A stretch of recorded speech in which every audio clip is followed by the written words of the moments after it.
ಬಹಳ ಎಲ್ಲರಿಗಿಂತ ಒಂದು ಬಹಳ ತಮ್ಮ ಏನು ವೃತ್ತಿಪರ ಕೆಲಸವನ್ನ ಮಾಡ್ತಾ ಇದ್ರು. ಪ್ರೊಫೆಷನಲಿಸಂ ಅಂತಕ್ಕಂಥದ್ದು ಎಲ್ಲಾ ಸಂಗತಿಗಳು ಇರ್ತಾ ಇತ್ತು. ಬ್ಲೇಟೆಂಟ್ ವೈಲೇಷನ್ ಇದ್ರಲ್ಲಿ ಆಗ್ತಾ ಇರೋಂಥದ್ದು ನೋಡಿ. ಪ್ರಾರಂಭದ ದಿನಗಳಲ್ಲಿ ಮುಖ್ಯಮಂತ್ರಿಗಳು ಭರತ್ ರೆಡ್ಡಿ ಜೊತೆ ಮಾತನಾಡಲ್ಲ ಅಂತ ಹೇಳಿದ್ರು ಅವರು. ಆದ್ರೆ ಕಡೆಯಲ್ಲಿ ಯಾರು ಈ ಇಡೀ ಪ್ರಕರಣಕ್ಕೆ ಕಾರಣೀಭೂತರಾಗಿದ್ದಾರೆ ಅವ್ರ ಜೊತೆ ಮುಖ್ಯಮಂತ್ರಿಗಳು ಮಾತನಾಡುವಂಥದ್ದು ಕೂತ್ಕೊಳ್ಳೋದಂತ ಆಯ್ತು. ಅಂದ್ರೆ ಹೇಗಿದೆ ಅಂತಂದ್ರೆ ಒಟ್ಟು ಪ್ರಕ್ರಿಯೆ ಈ ಕಾಂಗ್ರೆಸ್ ಅಧಿಕಾರಕ್ಕೆ ಬಂದ್ಬಿಟ್ರೆ ಎಲ್ಲಾ ರೀತಿಯ ಕಾನೂನು ಸುವ್ಯವಸ್ಥೆಗಳು ಕಾಂಗ್ರೆಸ್ಸಿಗರಿಗೋಸ್ಕರನೇ ಇದೆ ಅಂತ ಭಾವಿಸ್ಬಿಟ್ಟಿರ್ತಕ್ಕಂಥ ಕಾಲಘಟ್ಟದಲ್ಲಿ ಇವತ್ತು ಯಾವ ರೀತಿ ಕಾನೂನನ್ನ ಗಾಳಿಗೆ ತೂರುವಂತ ಕೆಲಸವನ್ನು ಮಾಡ್ತಿದೆ. ಒಂದು ನಿಮಿಷ ನಿಮಗೂ ಮಾತನಾಡ್ಲಿಕ್ಕೆ ಬಿಟ್ಟೆ ಮಹೇಶ್ ಜಿ. ನೀವು ಕೂಡ ನನ್ನ ಪ್ರಶ್ನೆಗೆ ಉತ್ತರ ಕೊಡಲಿಲ್ಲ. ಆಯ್ತು, ಕಾಂಗ್ರೆಸ್ ಬಗ್ಗೆ ಆರೋಪ ಮಾಡಿ ಬಿಜೆಪಿ ಕಾರ್ಯಕರ್ತರು, ಬಿಜೆಪಿಯ ನಾಯಕರಾದ ಜನಾರ್ದನ್ ರೆಡ್ಡಿ, ಶ್ರೀರಾಮುಲು ಅವ್ರ ವರ್ತನೆ ಸರಿ ಇದೆಯಾ ಸರ್? ಆಯ್ತು, ಅವ್ರ ಗನ್ ಕಲ್ಚರ್ ಒಂದ್ ಮಾತು ಹೇಳ್ತೀನಿ ಕೇಳಿ. ಈಗ ಕಾಂಗ್ರೆಸ್ಸಿಗರು ಒಬ್ಬರ ಮೇಲೆ ದಾಳಿ ಮಾಡಕ್ ಬಂದಂತ ಸಂದರ್ಭದೊಳಗಡೆ ಗೊತ್ತಾಯ್ತಾನೆ ನಮ್ಮ ದೇಶದ ಕಾನೂನು ಏನ್ ಹೇಳತ್ತೆ? ಲಾಂಗು ಮಚ್ಚು ಇಟ್ಕೊಂಡು ಹೋಗ್ಬೇಕು ಅಂತ ಹೇಳಲ್ಲ. ಮಹಾತ್ಮ ಗಾಂಧಿ ಒಬ್ರು ಬಿಟ್ರೆ ಅಲ್ಲ, ಒಂದ್ ವಿಷಯ ಮಹಾತ್ಮ ಗಾಂಧಿ ಒಬ್ಬರೇ ಬಿಟ್ರೆ ಒಂದು ಕೆನ್ನೆಗೆ ಹೊಡೆದಿದ್ದಕ್ಕೆ ಇನ್ನೊಂದು ಕೆನ್ನೆ ಕೊಡುವಂತ ಮಹಾತ್ಮ ಗಾಂಧಿ ಹೇಳಿದ ಏನು ಹಿಂಗೆ ಬೀದಿ ರಂಪಾಟ, ಬೀದಿ ಜಗಳ ನಾನು ಹೇಳ್ತಿರೋದು. ನೀವೇನು ಹೇಳಕ್ ಹೊರಟಿದ್ದೀರಿ? ನಟರಾಜ್ ಗೌಡ್ರು ನಾ ಮಾತಾಡಿಲ್ಲ. ನಾನು ಹೇಳಕ್ ಹೊರಟಂತದ್ದು ಅಂಶ ಇಷ್ಟೇ. ನಿಮ್ಗೊಂದು ಮಾತು ಹೇಳ್ತೀನಿ ಕೇಳಿ.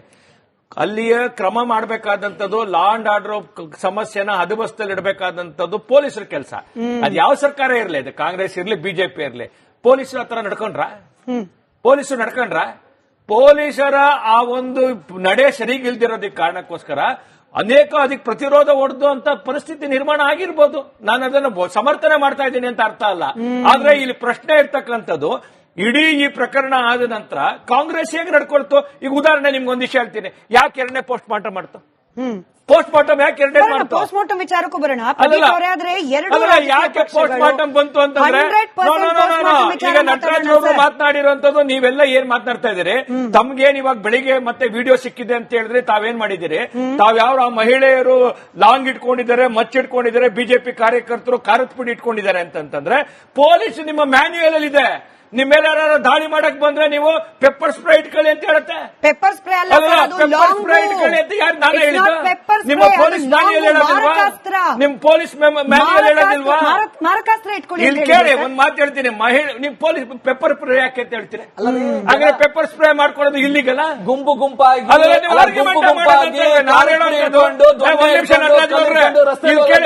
ಇವತ್ತಿನ ಕಾಂಗ್ರೆಸ್ಸಿಗರು ಯಾಕೆ ನೀವು ನೋಡಿ, ನೀವು ಚರ್ಚೆ ಮಾಡಬೇಕಾಗಿರೋದು ಒಳ್ಳೆ ಇನಿಷಿಯೇಟಿವ್ ಮಾಡಿದ್ರಿ.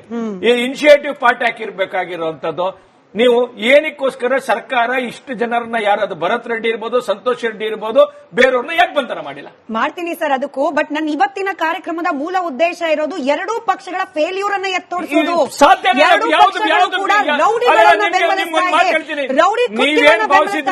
ನಮ್ಮ ಕರ್ನಾಟಕ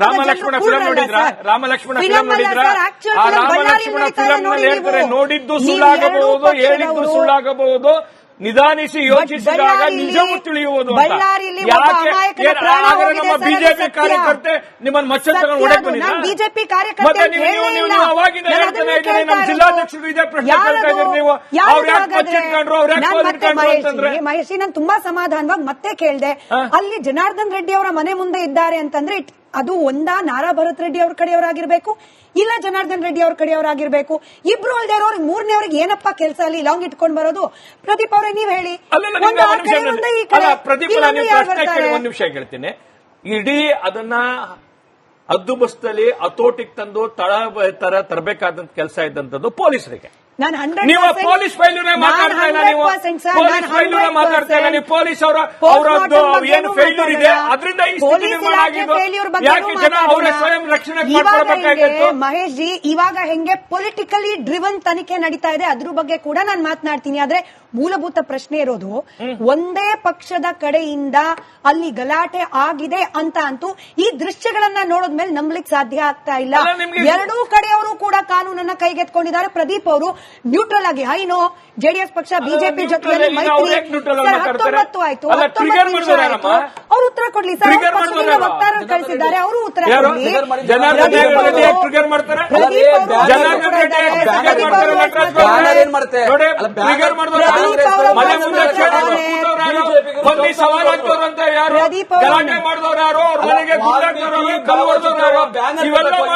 ಕಾಂಗ್ರೆಸ್ಸಿಗರು ಪ್ರತಿಕ್ರಿಯೆ ಕೊಟ್ಟರೆ ಕೇಳಿಸ್ಕೊಂಡಿದೀವಿ. ಪ್ರದೀಪ್ ಅವ್ರ ಮಾತನ್ನು ಕೂಡ ಕೇಳಿಸ್ಕೊಂಡ್ಬಿಡೋಣ. ಐನೋ ಬಿಜೆಪಿ ಜೊತೆಯಲ್ಲಿ ಮೈತ್ರಿ ಪಾರ್ಟ್ನರ್ ಇದ್ದೀರಿ ಅಂತ ಹೇಳಿ, ಆದ್ರೆ ಒಂದು ನ್ಯೂಟ್ರಲ್ ಆದ ಒಪಿನಿಯನ್ ನೀವು ಕೊಡಬಹುದು ಅನ್ನೋ ಭಾವನೆ, ಯಾಕಂದ್ರೆ ನೀವು ವೈಯಕ್ತಿಕವಾಗಿ ವಕೀಲರು ಕೂಡ ಇದ್ದೀರಿ. ನೀವು ಈ ದೃಶ್ಯವನ್ನ ಗಮನಿಸೋದ ಮೇಲೆ ನಿಮಗೆ ಅನಿಸ್ತಾ ಇದೆಯಾ ಪ್ರದೀಪ್ ಅವರೇ, ನೀವು ಕೂಡ ಪಕ್ಷದ ಪರವಾಗಿ ಒಂದಷ್ಟು ಮಾಹಿತಿ ಸಂಗ್ರಹಿಸಿರ್ತೀರಿ, ಕೇವಲ ಕಾಂಗ್ರೆಸ್ನ ನಾರಾ ಭರತ್ ರೆಡ್ಡಿ ಹಾಗೆ ಅವರ ಆಪ್ತರಾದ ಸತೀಶ್ ರೆಡ್ಡಿ ಅವರ ಕಡೆಯವರು ಮಾತ್ರ ಅಲ್ಲಿ ಗೂಂಡಾವರ್ತನೆಯನ್ನ ಪ್ರದರ್ಶನ ಮಾಡಿದ್ರು ಅಂತ ಹೇಳಿ ನಾವು ಬ್ಲೈಂಡ್ ಆಗಿ ನಂಬುವಂತ ದೃಶ್ಯಗಳ ಇವು ಅಂತ? ಪ್ರದೀಪ್ ಅವರು, ನಾನು ಒಂದನ್ನ ಈ ಸಮಾಜ ದೃಷ್ಟಿಯಿಂದ ನಾವು ನೋಡೋದ್ರೆ ಒಳ್ಳೆ ಸಮಾಜವನ್ನ ನಿರ್ಮಾಣ ಮಾಡಬೇಕು ಅನ್ನೋ ನಮ್ಮೆಲ್ಲರ ಜವಾಬ್ದಾರಿ, ಪೊಲಿಟಿಕಲ್ ಪಾರ್ಟಿಗಳದ್ದು ಜವಾಬ್ದಾರಿ ಇದೆ, ಮಹತ್ವವಾದ ಜವಾಬ್ದಾರಿ ಇರೋದ್ರಿಂದ ನಾವೆಲ್ಲರೂ ಕೂಡ ಈ ಘಟನೆಯನ್ನ ಖಂಡಿಸಬೇಕು. ಮೊದಲನೇದಾಗಿ ಈ ಘಟನೆ ಆಗ್ಬಾರ್ದಾಯ್ತು, ಯಾಕೆಂದ್ರೆ ಇಲ್ಲಿ ಕೊನೆಗೆ ಸತ್ತಿದ್ದು ಯಾರೋ ಒಬ್ಬ ಸಾಮಾನ್ಯ ಕಾರ್ಯಕರ್ತ, ಸಾಮಾನ್ಯ ವ್ಯಕ್ತಿ ಸತ್ತ. ಆದ್ರೆ ಇಲ್ಲಿ ಎರಡು ಪೊಲಿಟಿಕಲ್ ಪಾರ್ಟಿಗಳ ನಡುವೆ ನಡೆದಂತ ಘರ್ಷಣೆ ಇದು. ಆದ್ರೆ ಘರ್ಷಣೆ ಆಗ್ಲಿಕ್ಕೆ ಮೂಲಭೂತ ಕಾರಣಗಳು ಯಾವುದು ಅಂತ ಹುಡುಕ್ತಾ ಹೋದಾಗ, ಎಸ್ ಅಫ್ಕೋರ್ಸ್ ಇವತ್ತು ಏನು ಬಂಟಿಂಗ್ಸು ಬ್ಯಾನರ್ಸ್ ನ ಕಟ್ಟಲಿಕ್ಕೆ ಕರ್ನಾಟಕ ಸರ್ಕಾರದ ನಿರ್ದೇಶನ ಇದೆ, ಆ ಸರ್ಕಾರದ ನಿರ್ದೇಶನವನ್ನ ಇವತ್ತು ಕಾಂಗ್ರೆಸ್ ಸರ್ಕಾರ ಎಷ್ಟು ಮಟ್ಟಿಗೆ ಪಾಲನೆ ಮಾಡ್ತಾ ಇದೆ ಅಂತ ಆ ಸರ್ಕಾರದ ಜವಾಬ್ದಾರಿ ಹೊತ್ತಂತ ಡಿ.ಕೆ. ಶಿವಕುಮಾರ್ ಅನೇಕ ಬಾರಿ ಅನೇಕ ವೇದಿಕೆಗಳಲ್ಲಿ ಹೇಳಿದ್ದಾರೆ. ನಾನು ಹೇಳ್ತಾ ಇದ್ದೀನಿ ಕಟ್ಟಬೇಡಿ. ಇವನ್ ಬೆಂಗಳೂರಲ್ಲೂ ಕೂಡ ಬ್ಯಾನರ್ನ ವಿತೌಟ್ ನೀವು ಪರ್ಮಿಷನ್ ಇಲ್ಲದೆ ಕಟ್ತಾ ಇದ್ದೀರಿ. ಇದು ಕಾನೂನಿಗೆ ವಿರುದ್ಧವಾಗಿ ನಡ್ಕೊಳ್ತಾ ಇರತಕ್ಕಂಥ ನಿಮ್ಮ ಧೋರಣೆ ಕಾಂಗ್ರೆಸ್ ಪಕ್ಷ. ಇವತ್ತು ನೀವು ವಿಜಯನಗರದಲ್ಲಿ ನೋಡ್ಕೊಂಡ್ ಬಂದ್ರೆ ನೀವು ಲೇಔಟ್ ಕೃಷ್ಣಪ್ಪ ಅವ್ರ ಮಗಂದು ಇಡೀ ರೋಡ್ನೆ ಜಾಚ್ಕೊಂಡ್ಬಿಟ್ಟಿದೆ. ಇದು ಕಾರಣ ಏನು? ಇದು ಕಾರಣ ಆಯ್ತು. ಇದಕ್ಕಿಂದೆ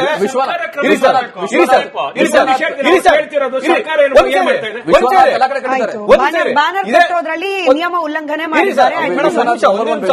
ಒಂದೇ ನಿಮಿಷ. ಇಂದ್ರೆ ಬಿಜೆಪಿ ಸರ್ಕಾರ ಅಧಿಕಾರದಲ್ಲಿ ಇದ್ದಾಗ ಇದೇ ವಿಧಾನಸೌಧ ಸುತ್ತಮುತ್ತ ಬ್ಯಾನರ್ ಆಗಿದ್ರು. ಅವತ್ತು ನಿಮ್ಮ ಕಾಂಗ್ರೆಸ್ ಕಾರ್ಯಕರ್ತರು ಅರ್ಧಕ್ಕೆ ಹೋರಾಟ ಮಾಡಿದ್ರಿ.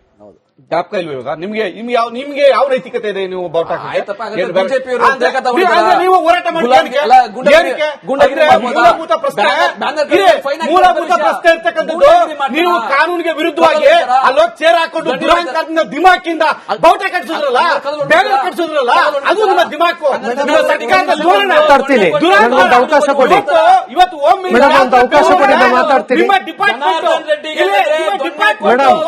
ಸ್ಮಿತಾ ಮೇಡಮ್ ಅವರೇ, ದಾಳಿ ಮಾಡಿರ್ತಾರ.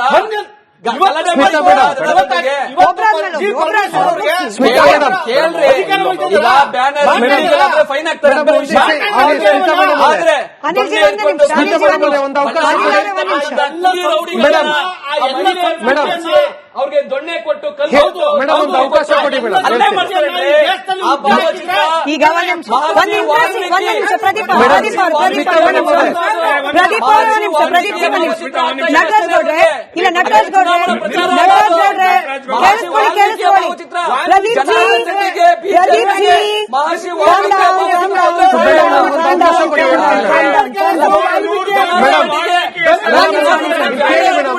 ನಟರಾಜ್ ಗೌಡ್ರು, ರಾಜಕೀಯ ಅಸ್ತಿತ್ವ ಬಂದ್ಬಿಟ್ಟದ. ನಟರಾಜ್ ಗೌಡ್ರೆ,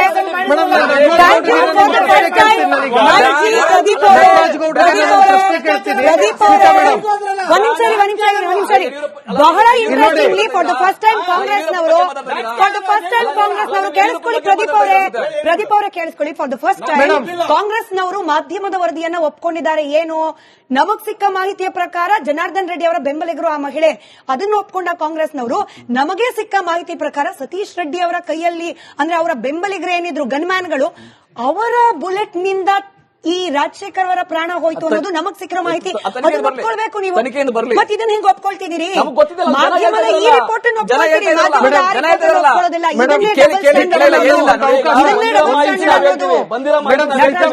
ಅವರ ಮನೆಯ ಕಾಂಪೌಂಡ್ ಒಳಗೆ ಕಲ್ಲು ಜನಾರ್ದನ್ ರೆಡ್ಡಿ ಧಮಕಿ ಹಾಕಿರೋದು, ಪ್ರಾಣ ಹಾಕಿದ್ದಾರೆ. ಸ್ಮಿತಾ ಮೇಡಮ್ ಪ್ಲೀಸ್ ಮಾತಾಡೋದಕ್ಕೆ ಅವಕಾಶ ಕೊಡಿ ಹೇಳ್ತೀನಿ. Ban madam. ರಾಜಕಾರಣಿ ಆಗಲ್ಲ, ಬ್ಯಾನ್ ಹರಿದ ತಕ್ಷಣ ಅಸ್ತಿತ್ವ ಬರೋದಿಲ್ಲ, ಬ್ಯಾನ್ ಹರಿದ ತಕ್ಷಣ ಬರ್ತಾರೆ ಸರ್. ಸ್ಮಿತಾ ಮೇಡಮ್